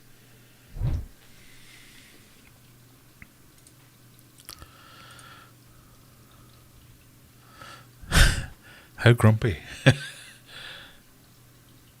What even are they? I'm not sure. Got a nice betta. Now, so that's a good picture. That's a good artsy picture. So that's definitely calendar worthy, I would say. And because I'm a discus snob, I'm going to say that fish is a bit stunted, so I wouldn't want that one on the calendar. So this is a good example of, I'm sorry if this is your fish, Callum, but the size of the eye in relation to the size of the fish is how you tell whether or not a discus is stunted. And while this is perfectly nice form, I mean, it's fairly round, it's kind of arrowish, but it's not too bad. It's nice colours, all that kind of stuff. But a fish with an eye that size should probably be running around there. Their head should be that size. The body should probably be where the extended fins are at the moment. And this is what happens with juvenile fish, and this is what makes discus so hard, is because they are so easily stunted when you don't give them every last minute of care and attention when they're younger. There's no amount of catching up you can do when they're older. Still probably going to be a perfectly healthy fish, it's just not the nicest specimen.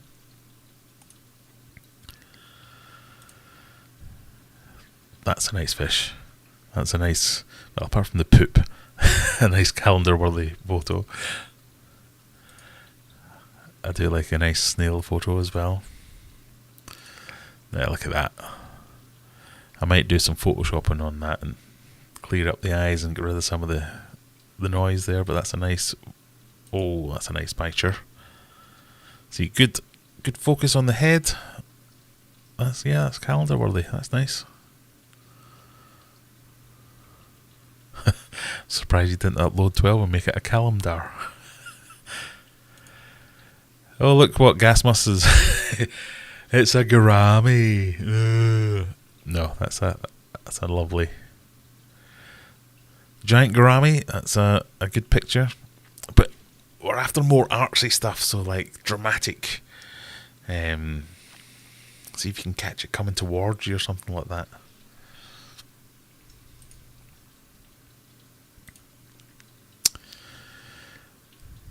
Some nice corridors there from Luli. Again, I think we need to get it, turn that phone round that way for a picture like that, because the tank's nice and clean.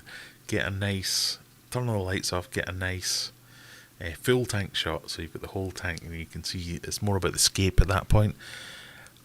Other than that, if you don't want to do it like that, get right in on the fish, so you've got like a proper, and try and get the eye in focus. That's the key to a good fish picture. But yes, nice to see. Get all your pictures loaded up.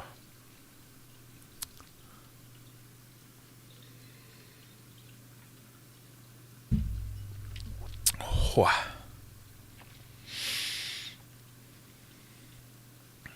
I love the stingray photo. Yeah, the stingray photo is a great photo. I can almost guarantee that's going in the calendar.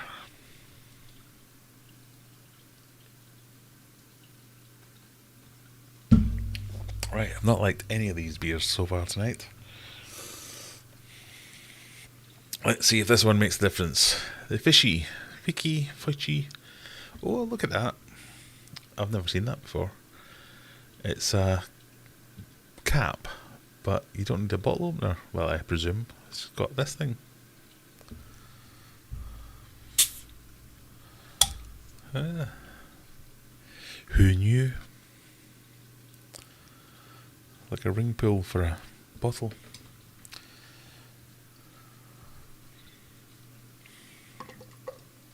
I had it in my mind that this was going to be the most normal lager-like. Flake, anyone? So this will be good. I'll be doing less farting tonight, hopefully, because of this. Neutral smell. Doesn't smell of anything particularly.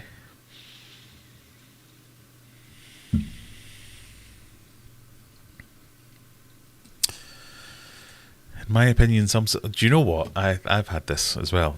Some suppliers naturally seem to produce more pointy-headed fish. I didn't know if there was like a market somewhere, like,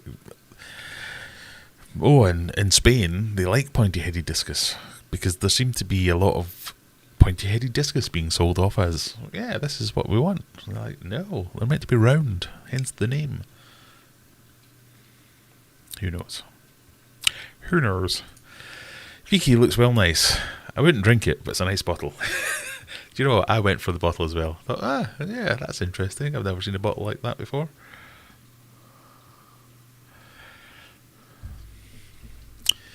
So in case you missed it earlier, this is my new lager beer pouring technique, where rather than trying to get it with a small head, you dump it in. You get all the turmoil out and the settling done early, and then you don't get wind and gas.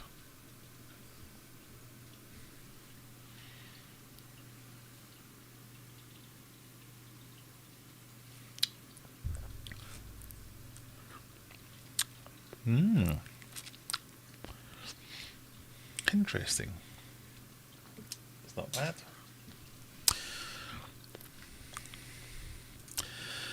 Mr. Wallaker has up. Oh, this will be a good one. Mr. Wallaker's uploaded his discus, no doubt.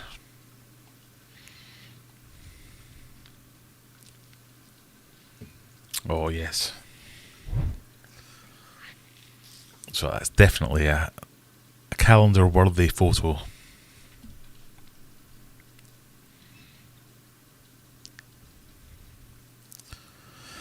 That's also a good technique, is slightly under, so you're looking up.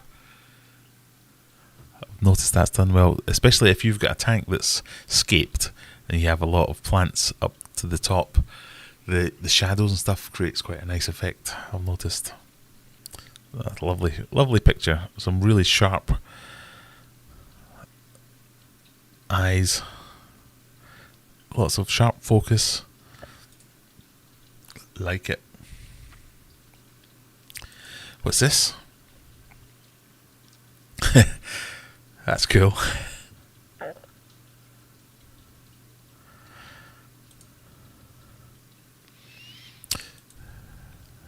Callum showing off some more discus.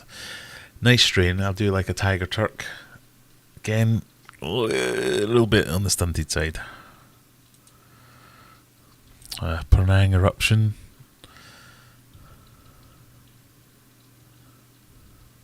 That looks like is that my masterful? You uploading my pictures now? What's that? I'm sure that is this my Instagram feed? I'm pretty sure Callum's now just uploading my Instagram feed.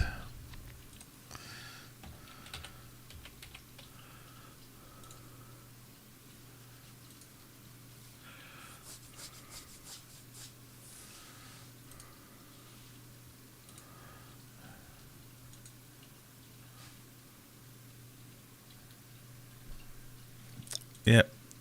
There's my Tiger Turk, a little bit stunted. And there's my Penang. It's magnificent eruption. It looks much better now. A little bit raggedy on the tail there. There's my favourite fish.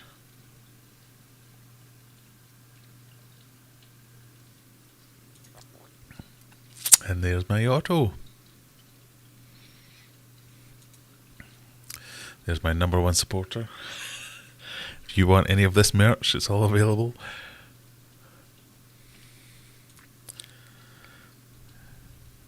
Yeah, you can't use my own pictures to submit. That's cheating, Callum.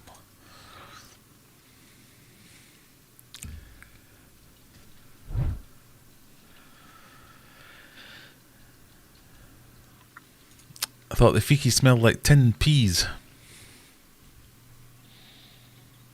I'm not smelling anything, to be honest.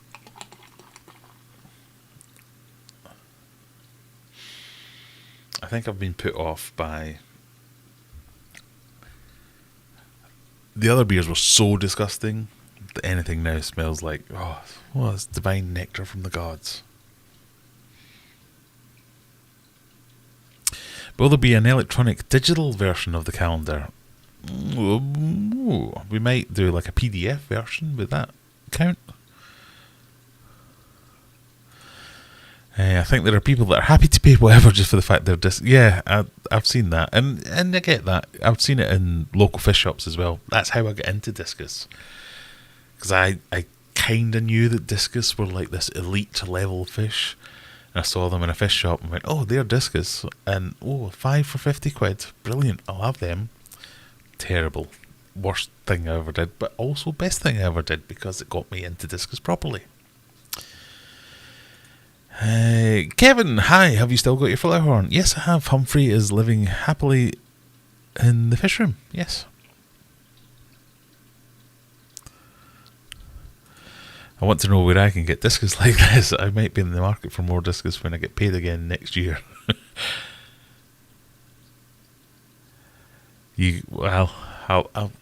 I know one supplier in the UK that does my discus, the Martin Ung discus.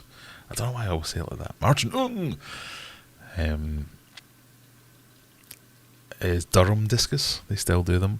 So my supplier, Corbin Discus, they've given up. He's moved out. He's gone up to Scotland. He's retired. So Durham Discus is the one. Maybe that's what I could do. I could become a discus supplier.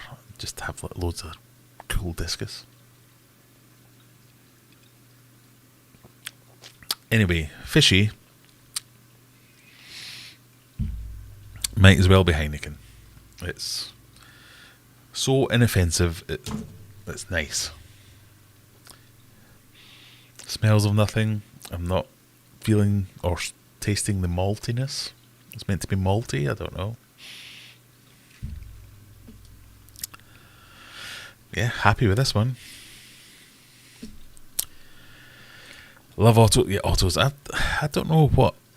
I don't have any autos at the moment. I need to get some more. Need some autos in my life. They're great little fish. I thought it was a Gara. Yeah, well, they're very similar, aren't they? Right, we're into the last 5 minutes, so it's time for me to do... Have you subscribed? If this is your first time here, click that subscribe button, click the notification bell. Something like 60% of people who watch my videos aren't subscribed. So if you're into fishy content, I know this is more beer content and just having a laugh and messing about. But if you like this kind of thing, click the subscribe button. I sometimes make videos of things that don't go immediately wrong. Sometimes things work. Sometimes. Don't get carried away. Don't have your expectations set too high. Only sometimes the things go right. If this is your kind of thing, click the subscribe button. It would really help me out. I'm looking to get to 15,000 subscribers by the end of the year. Got like 450 odd to go to get there. If you like this kind of thing and it's mostly about beer, by all means join the Discord server. Wherever it is. There it is. Join the Discord server. Tell me what beers you want me to try. We've got a couple of weeks left of this before I knock it on the head, because it's not liked any of the ones recently. So it's mostly you sat watching me going, "Ugh, this is the third thing. I don't like it." So we've got that. Join the Discord server as well to join and put in your best pictures of your fish. Don't just steal my fish off my Instagram. Because it's all going to go towards a charity calendar. But if you've got any questions, any statements, you've got a few minutes left. For once, I'm not desperate for a pee, so, you know, we might run over. No, we can't run over, because then that would go into the Cold Water Aquatics stream. As Scott has just said, if you want to carry on your fishy journey after this stream, Cold Water Aquatics usually streams just as I finish, so you can go and join that one. If you do, go and say, Graham sent me, Aquarium Adventures sent me. The discus supplier market might be more open after a few years since Tinker's death and those people that want more discus. Yeah, someone told me that someone had bought Stinker, in effect, and then I couldn't find any information about it whatsoever.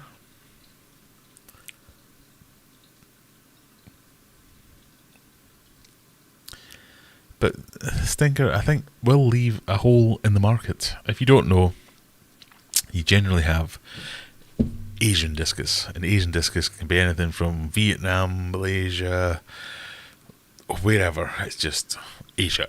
It's farm-raised discus, wherever they might be. Some are better than others, but they all seem to get lumped into a category. And then you got European discus. And European discus were Stinker discus. And they were hardy, raised on hard water, European, German discus. And then you had the wilds. And the wilds were wild. They were wild caught, imported. You get what you get. Stinker, they've called time on their discus journey. They've been doing it for 60 odd years or something like that, but they've knocked it on the head. I think the energy crisis, the cost of doing business, the fact that they were getting old, they've decided, yeah, they're selling up, they're shutting up shop. They invited a load of people. I even got one of the emails to come along and look at what they had left, their remaining stock, their remaining infrastructure, contacts. They were putting a lot of pressure on, not pressure, a lot of importance on their infrastructure, their knowledge, their contacts. You could buy that if you wanted to. I heard someone had, an American had said, I've heard several stories. One American company that's bought everything, so they've bought all their infrastructure, all their tanks, all their equipment, all their breeding pairs, all their everything. And one assumes all their knowledge. And another that was just, no, they've just bought the fish. Another was, no, they haven't even bought the fish, they've just bought the knowledge. So they bought the stinker playbook, for want of a better term. I have no idea what's true. Who knows? But it'd be cool to see what's going on. I'm not saying that's a bad idea to do that. They've got a lot of knowledge and a lot of good stuff. Who knows?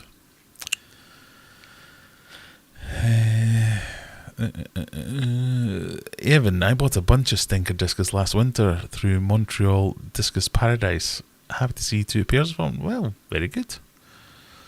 Thank you for the stream, says Silver. No problem. Thank you for joining. Wasn't it Super Cichlids? Yeah, Super Cichlids was one of the names I heard, but I heard a completely different name as well. I can't remember what the other one was, but Super Cichlids was the one that had bought everything, was the story that I'd heard, but I don't know.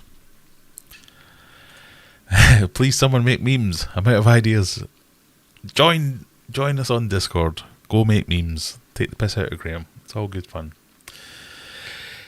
Right, thank you everyone for joining me. It's been a wonderful evening. Thank you for sharing, and Callum, thank you for your hilarious memes. They properly made me spit my beer out at some points. As always, it's been a pleasure. If you want to continue your fishy journey, join us on Discord. If you want to continue your fishy YouTubing journey, there is the Coldwater Aquatics. Go and say I sent you. If you just want to watch some fishy videos, down below, click subscribe, click the notification bell, and see some more. Thank you for joining me. Bye. See you next week.